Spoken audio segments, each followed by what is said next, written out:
Au tout début de sa fabrication, un miroir n'est que du verre transparent. Un robot pose chaque panneau à l'horizontale sur un transporteur à courroie qui les achemine au poste de lavage. Des pulvérisateurs projettent sur le verre de l'eau et de l'oxyde de cérium, une poudre dérivée d'un type de terre.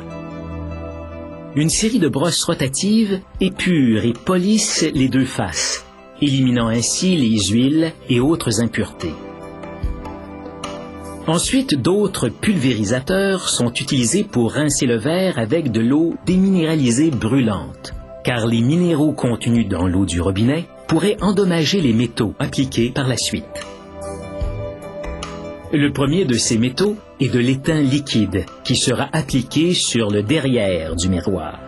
Il permet au second métal, l'argent, de bien adhérer puisque ce dernier ne peut coller sur le verre. Il durcira après quelques secondes de contact avec l'étain. On commencera alors à voir un reflet. C'est l'argent au dos du verre transparent qui le transforme en miroir. Des pulvérisateurs rincent l'excédent d'argent qui sera retourné dans le système. 2 couches de peinture serviront à sceller cet enduit d'argent. Cependant, la peinture ne suffira pas à le protéger à long terme. Donc, on vaporise d'abord une couche de cuivre.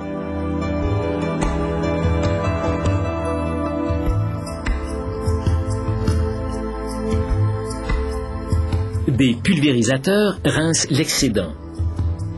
Puis les panneaux sont envoyés au séchoir.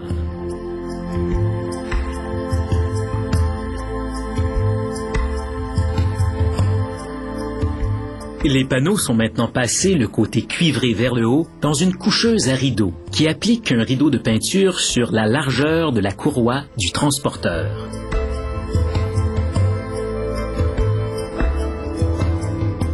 La peinture fraîchement appliquée chauffe le miroir dans un four à 99 degrés Celsius.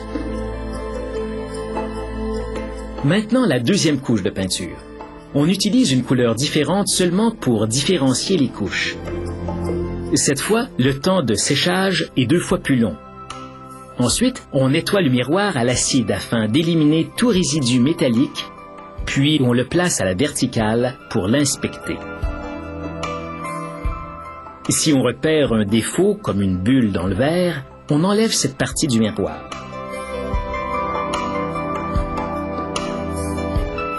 On peut à présent couper les panneaux pour leur donner la forme et la taille désirées par les clients. On utilise à cette fin une machine à couper dont la précision est assurée par un logiciel. Le miroir est découpé à l'aide d'une scie circulaire au carbure, un métal particulièrement résistant.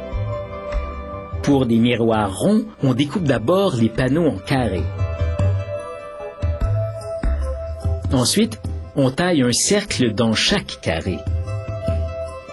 À l'aide d'outils spécialisés, on sépare les carrés, puis les cercles.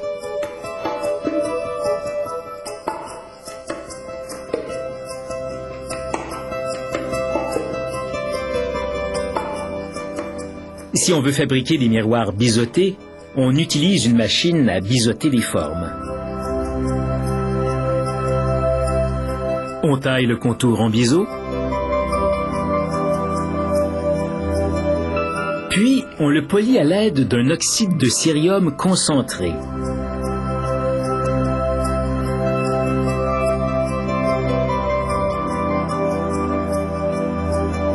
Certaines usines envoient les panneaux entiers à des ateliers qui s'occupent du découpage, une tâche délicate à ne pas confier aux gens superstitieux.